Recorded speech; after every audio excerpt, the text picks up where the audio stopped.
Miarsa sadaya masih kena sasarangan sang sisma bakek dina acara Dongeng Sunda.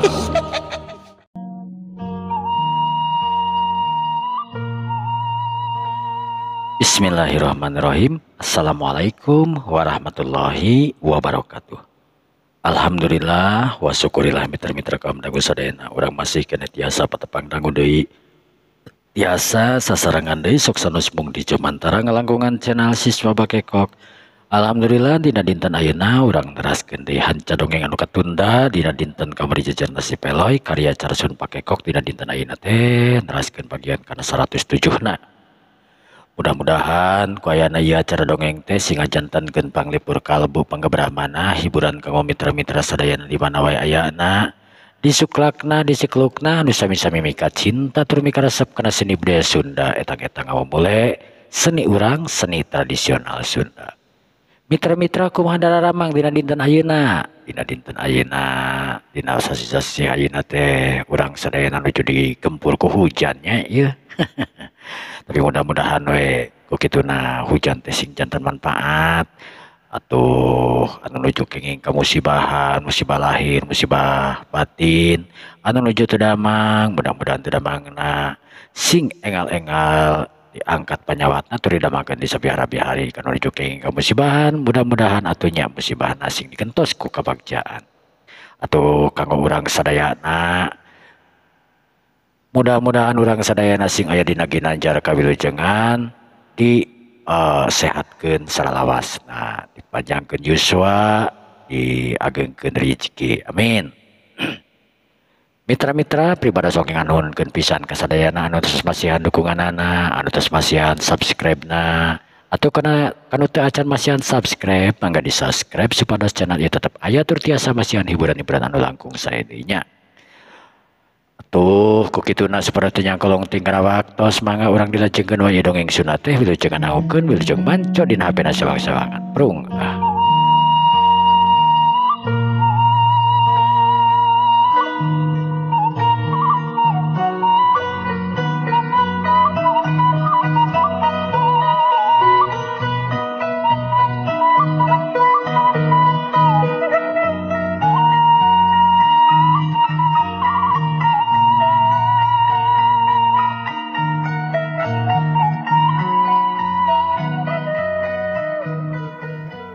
tetela ieu manusia teh lain manusia sambarangan.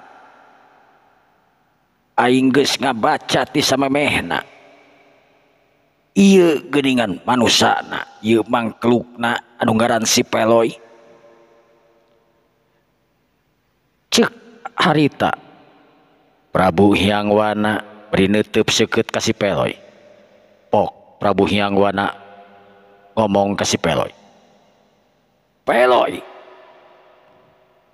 Si Peloy nemalan harita bari nulak cangkeng bangun anu teringrang jeung teu keueung. Aya naon ieu teh mah kijeng gogorowokan segala uing dihareup di dieu yeuh. Ceuk si Peloy harita bangun anu teu serius nemalan ka hiji raja. Anu pikiran si Peloy lain raja manehna lain pamimpin manehna jadi manehna teu kudu anap asor kitu ceuk pikirna. Kurang ajar anjeun Mah kijeng kurang ajar segala. Dikumahakeun eta adik kaula? Saeutik kur ditoel hungkul cangkengna anu lenggik atuh da. Ceuk si Peloy harita bari ngareret. Dah kurang ajar. Hartina Andika kudu padu hareupan jeung kaula. Uing anu dituju ka dieu teh justru anu diteangan teh lain anak buah ilaing. Anu diteangan ku uing teh kapanan rajana. Anu hartina uing geus siap. Maju. Ceuk si Peloy harita bari kagupaikeun leungeunna. Nangtang ka raja anu kasebut gagah tur sakti. Harita katingali Gusti Prabu Hyangwana beungeutna geuneuk lir beusi atap beuleuh ngalengkah lalaunan ngadeuketan ka si Peloy. Ai padona harita neuteub teu kiceup-kiceup bangun aya hayang apal sakumaha kemampuan ilmu si Peloy diukur ku secara mata batina. Harita Prabu Hyang Wana pok ngomong, Peloy, ayeuna urang ngadu cacaten jeung kaula. Sok lah uing mah moal keung moal mundur sanajan uing nepi ka kumaha oge. Cek si Peloy harita geus yakin dina awakna yen dirina moal arek ngejat ka jenting kumaha oge.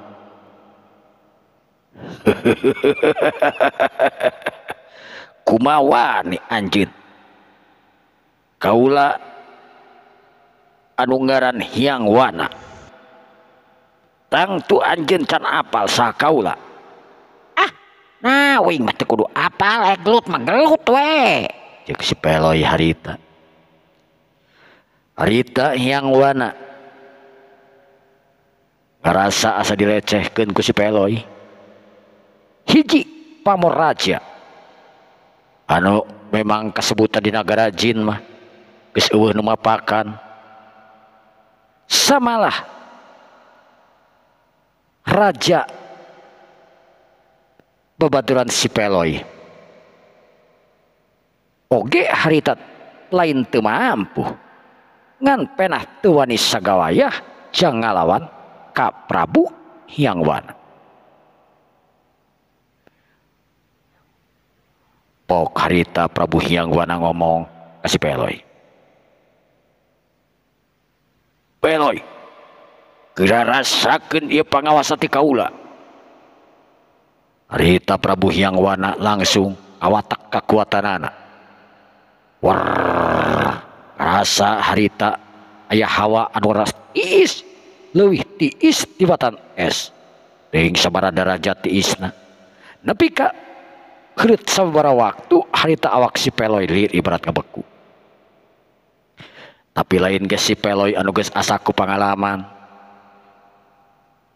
si Peloy anu memang ngabogan aji kasakten anu hebat. Si Peloy harita teu gimir manehna mundur ka tukang aya kana dua lengkahna ketak. Si Peloy harita ngawatek kakuatanana aji lebur saketina dikaluarkeun jang ngusir tina sagalaning hawa anu memang karasa ku manehanana. Karasa saeutik-saeutik awak si Peloy haneut nyaliara kana awakna harita. Raja Hyang Wana can keneh ngeureunkeun ngawatek kakuatanana maksudna arek ngabekukeun awak si Peloy. Tapi hanya akal si Peloy lain jawara sakatiga manehna nu geus loba pangalaman. Si Peloy harita dina ngawatak aji kakuatanana jang ngabendung pangaruh hawa tiis anu dikaluarkeun ku Sang Hyang Wana. Si Peloy ngarudorongkeun harita dua dampa leungeunna blesat katingali tina dampa si leungeun si Peloy duanana ibarat aya cahaya anu warna biru nyorot tur nuju ka Prabu Hyang Wana anu keur nangtung. Atuh puguh kacida pisan kagetna Prabu Hyang Wana barang ningali ngolebatna eta cahaya anu nuju kana awak manehanana.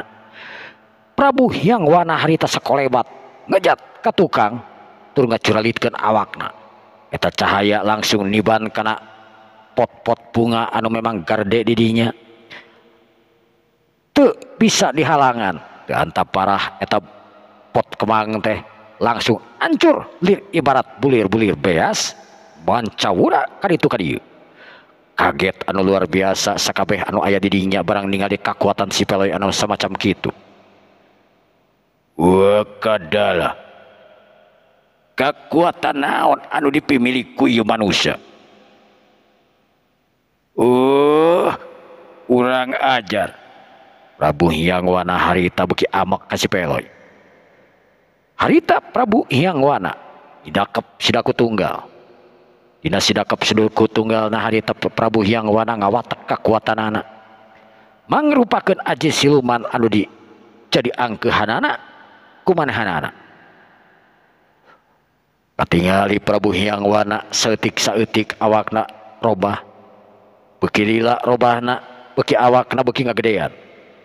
Nu antukna Prabu Hyang Wana ngacungkiring jadi hiji buta anu kacida badagna. Awakna jangkung aya kana sababaraha meterna. Dampal sukuna wae lamun ceuk bohong mah aya kana sagede lisungna. Kicreg kicreg Prabu Hyang Wana harita anu geus karobah jirimna lempang ngadegetan ka si Peloy, 2 kali ngalengkahkeun nepi ka si Peloy.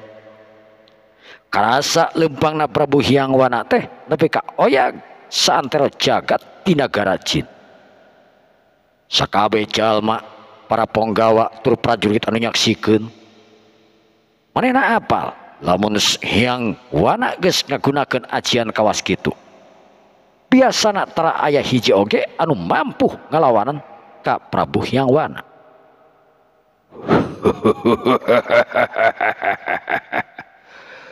Mbak manusia anu ngaran Peloy.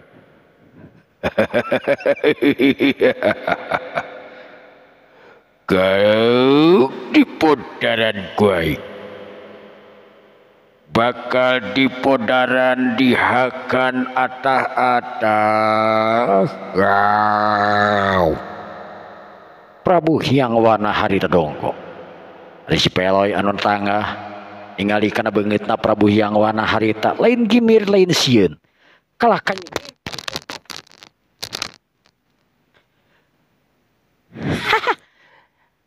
Ieu teh saha cenah? Nah jadi robah jadi badag kieu. Moal kitu tos loba tinggal ranginang ieu teh. Ceuk si Peloy harita bari nulak cangkeng tatangahan. Barang harita manehna keur kitu. Si Peloy ngarasakeun yen awakna asa aya angin anu nebak. Si Peloy sakolepat. Manehna harita ngacurelatkeun awakna. Les awak si Peloy harita sapada harita leungit tina teutupan eta raja. Atuh pogo leungeun anu rababak anu rek tadina ngarawu si Peloy ngadadak ngeplos kur tibah ngarawu angin. Wah, gambana ieu manusia kurang ajar. Gambana sia lawanan aing ieu bontong kabur ke sebelah. Ceuk eta makhluk. Bari harita luak liuk sukuna gegebling. Sakabeh anu aya di dinya kabeh muntang lantaran suku ngagebling karasa ingeungna alam dunya atanapi jagat anu aya di negara siluman. Si Peloy harita anu kate ngarikeun diuk dina pot anu kacida badagna. Pok ngomong, atuh puguh we sararea ge ngareret harita ka si Peloy anu keur diuk cung kedang dina pelebah pot. Beri awakna nyarane kana kembang anu hade kacida.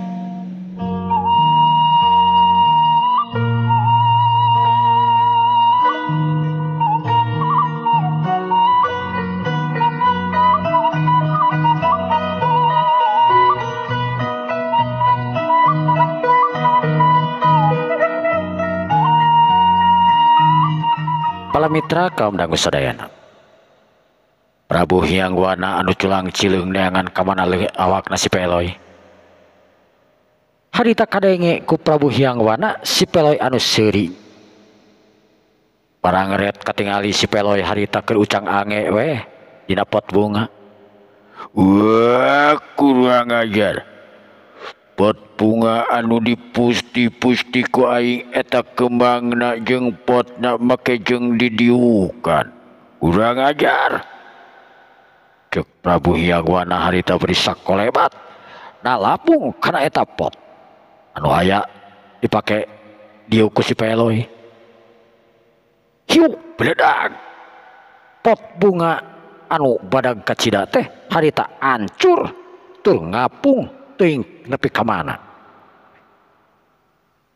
Haritanya kakak Prabu Hyangwana. Modar sia. Wani-wani sia make jeung diuk dina pot bekumang sagala rupa. Ku aing geus dikiekeun mah bakal modar. Harita mantak aneh sararea. Kadenge si Peloy anu keur seuri. Uing mah di dieu can pae. Ceuk si Peloy harita. Atuh ret sararea moya di dinya kabeh ngareret ka asup Prabu Hyangwana. Barang ningali harita si Peloy geus pindah ka diukna dina pot anu lainna. Kurang ajar. Tetela geuning ieu manusia tengcan keneh modar. Waduh, kurang ajar. Ceuk Prabu Hyangwana harita bari katingali reungeunna anu rubak. Didorongkeun ka hareup.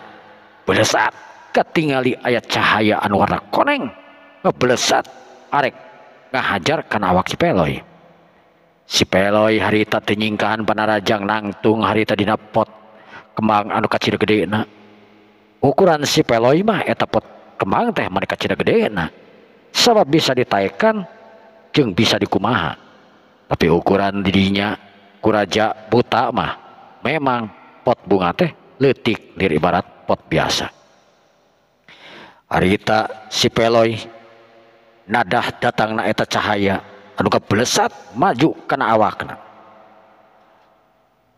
Barang harita eta cahaya ditadah ku dua dampa si Peloy anu ngaluarkeun cahaya warna biru. Katingali dua cahaya harita papangih di perjalanan. Di tengah-tengah anu nimulkeun ting beledagna eta sora mumul hasip ka Jomantara. Harita Raja Hyangwana ngajulaeu mundur ka tukang. Wow!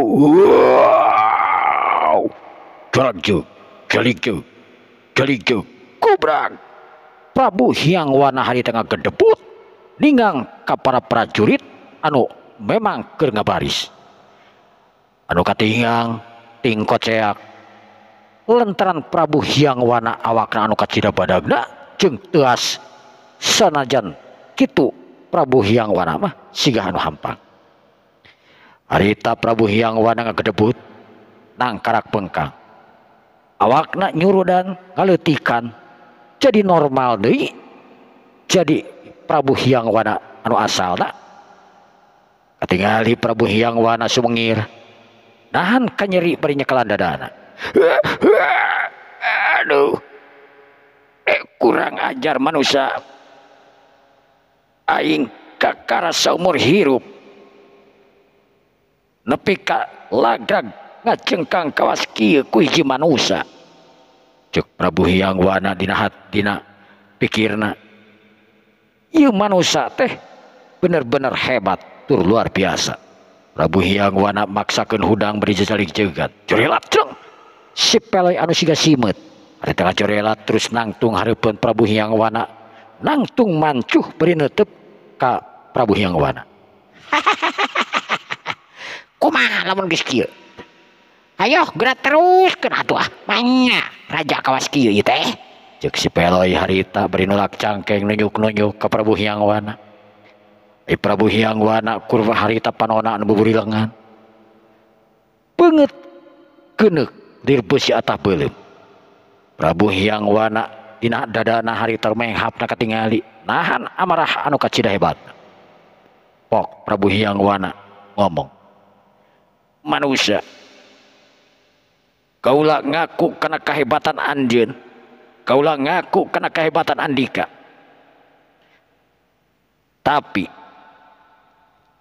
kumaha? kaulah encan pernah ngarasa eleh ku Andika. Lamun kan ngarasa eleh, ayo nama urang beakeun ya masing-masing pengarti teh. Ceuk si Peloy harita bari ngadeuketan Ka Dewi Aras Wedari anu keur nangtung kurtibah culak cileuk panonna. Harita Nyimas Aras Wedari neuteup ka si Peloy. Dina hatena manehna menta pangmukakeun tina kakuatan si Peloy. Si Peloy nangtung di hareupeunana. Kapleungeunna harita ngusapan kana pipi Nyimas Aras Wedari. Terus terakhirna kana Gado. Eta Gado diciwit, aya Nyimas Aras Wedari harita ngabur hilang panonna. Lamun manehna bisa ngomong jeung bisa gerak tangtuna si Peloy geus dicabok beureun ku manehna. Nyimas Aras Wedari dina hatena cumarit, kurang ajar kakana saumur hirup aing dikieu-kieu ku manusia. Dasar manusia kurang ajar. Aduh. Nyimas Aras Wedari harita ngeureeceum lantaran si Peloy sabaraha kali ngulinkeun beungeutna ku jalan dicabakan. Aduh, ieu pipi nepi ka mulus kieu ieu euy. Waduh. Cek si Peloy harita perin notok harita nepak kana pelebat tak-tak Nyimas Aras Wedari. Barang harita ditepak gurinyal Nyimas Aras Wedari harita gurinyal. Manehna cungklang cingkleung ningali kana awakna. Sageus karasa awakna bebas tina sandraan si Peloy, tina aji kasakten anu diterapkeun ku si Peloy. Harita Nyimas Aras Wedari ngadeuketan ka si Peloy bari nulak cangkek. Heh manusia, anjeun geus kurang ajar make jengulinkeun pipi kaula segala rupa. Terus ayeuna kumaha tuh? Cek si Peloy harita nulak cangkeng nangtung teu jauh jeung Nyimas Aras Wedari. Ari Nyimas Aras Wedari harita anu amarah manehna ngagunakeun selendangna anu meungkeut tina pelebat cangkengna. Yuk kuk selendang harita sabaraha kali dikupat kapit anu tetela eta selendang teh bisa heuras bisa leuleus. Si Peloy anu geus apal karena kelemahan musuhna harita selendang anu katingali dengan blesat tur aya cahaya anu warna bodas. Selendang ku si Peloy harita make aji kakuatanana. Selendang anu beblesatan tur katingali kursibah sinarna hunggul teh tapi dina panon si Peloy mah selendang teh leumpangna lir ibarat lalaunan anu ngageuyeung. Jerelat harita si Peloy ngagunakeun aji hampang ragana. Selendang anu keur ngalayang harita ditumpakan ku si Peloy. Clek. Si Peloy nangtung dina eta selendang terus dikupat kapit ku Nyimas Aras Wedari. Sakabeh nu aya di dinya kaget ka asup raja Hyang Wana. Nyimas Aras Wedari ngeureunkeun seranganana. Harita teu kanyahoan. Leungeun si Peloy geus nyolodor deui. Noel kana pelebah gadona Nyimas Aras Wedari. Golepak. Harita Nyimas Aras Wedari harita ngolepatkeun awakna ka gigir. Nyerang make serangan anu kasebut ngababi buta. Si Peloy harita nyengir. Terus. Jerat ceng. Nyimas Aras Wedari harita luluncatan gunak-gunak awak si Peloy. Jerat ceng. Si Peloy leungit tina teteupan Nyimas Aras Wedari. Harita Nyimas Aras Wedari satangtunan teh sajongjongan nangtung bari luak liuk. Teu kanyahoan si Peloy anu aya di gigireunana harita nyium kana pelebah pipina Nyimas Aras Wedari. Nganah geuning euy. Aduh. Atuh puguh Nyimas Aras Wedari reuwas jeung era sagala rupa. Harita manehna ngusap pipina. Gentak ngaceuhan ka si Peloy. Beri ngomong ka si Peloy.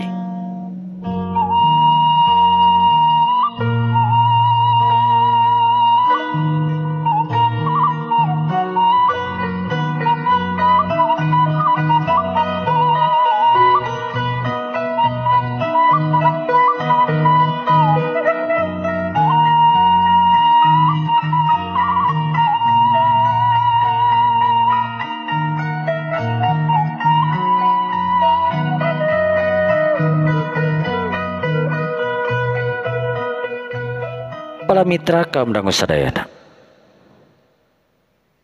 harita Nyimas Araswadari mundur ngejauhan kasih Peloy ngadeketan kanu jadi lanceukna Prabu Hyangwana. Nyimas Araswadari harita nya amak campur era kuno jadi lanceukna lantaran cikeneh geus dicium ku si Peloy paloba pipin. Prabu Hyangwana ningali kejadian kitu kacida pisan amarahna. Ibaratna manehna keluarga raja geus dilecehkeun ku si Peloy, belesat harita Prabu Hyangwana ngabelesat ngadeukeutan ka si Peloy beri nulak cangking. Manusia andika benar-benar teu boga tata krama jeung kasopanan. Naon ieu teh? Lain naon ieu teh, naon ieu teh. Adik kaula Nyimas Dewi Araswadari geus dilecehkeun ku anjeun. Ayeuna kaula wajib belaan anu jadi adik. Harita Hyangwana anu geus muncak amarahna ngebutkeun dua dampaleungeunna kenca katuhuna harita ngaluarkeun haseup anu kacida kenelna. Jangelek harita Prabu Hyangwana ngacengelek jadi hiji buaya anu kacida padagna. Harita eta buaya teh teu parok jeung batur make jeung nangtung sagalana. Buaya harita nyerang kasih Peloy ngibaskeun buntutna anu sakatingalina eta kuat. Si Peloy harita barang ningali kitu gentak ngacurilatkeun awakna inihan kana palebat tongong eta buaya. Seungeus aya dina tongong eta buaya si Peloy ngajejekeun sukuna make kakuatan tanaga jerona. Hiu gedug das kocak buaya harita katingali ngoceak buntutang ngepot tur ngabadug kana tihang-tihang anu bararadag nu aya dirinya borobot. Harita tihang istana ngaborobot runtuh sapada harita kabanting ku buntut eta buaya. Kuringal buaya harita ngakuringal terus malik nu maksudna arek nyapluk ka si Peloy. Si Peloy harita teu nyingkahan panarajang eta buaya nu rek nyapluk. Barang harita eta buaya iban kana awak si Peloy sungutna geus asup ngahakan kana awak si Peloy. Tapi aneh si Peloy anu keur nangtung teu onget setik oge teu ngageser boro-boro. Buaya harita anu keur bebeten ngakalan awak si Peloy anu nangtung lir ibarat pasuk anu teu bisa dionget-onget sama sekali. Si Peloy dina kayan kitu harita ngagunakeun aji tapak bumina. Harita si Peloy tapak kana sungut eta buaya anu keur ngahakan sapotong kana asa awak manehanana. Da atuh harita nu teu bimbana eta buaya nepi ka ngoceak paratan jagat. Yuk geduk das koceak growok gurintel buaya anu sakitu badagna harita ngagurintel awakna tutung lir kabar kabeulem ku seuneu anu ngabubulak. Jangelek harita robah cirim buaya ngajangelek dede jadi Prabu Hyangwana awakna renghek kebenangan ku aji tapak bumi anu digunakeun ku si Peloy. Si Peloy nangtung bari nulak cangking ningalikeun kana kaayaan buaya. Hayo kalak kagogorentelan kitu sia. Lain arek diteruskeun ieu teh. Waduh, kaulah tobat, tobat manusia, tobat. Eta Prabu Hyangwana tobat-tobatan minta tulung lantaran awakna karasa panas anu luar biasa tur geheng. Si Peloy anu keur nangtung harita ngadeuketan ka Prabu Hyangwana anu gogorentelan dina taneuh lantaran awakna memang karasa panas kabinanganku aji kasakten anu dipimilik ku si Peloy. Si Peloy sakolebat harita nepak kana tongong Prabu Hyang Wana. Cep. Prabu Hyang Wana sementara waktu harita cempe. Awakna kapiuhan Prabu Hyang Wana ngagoler nang karak bengkang tina tanah. Kakang Prabu, kakang. Harita Imas Araswati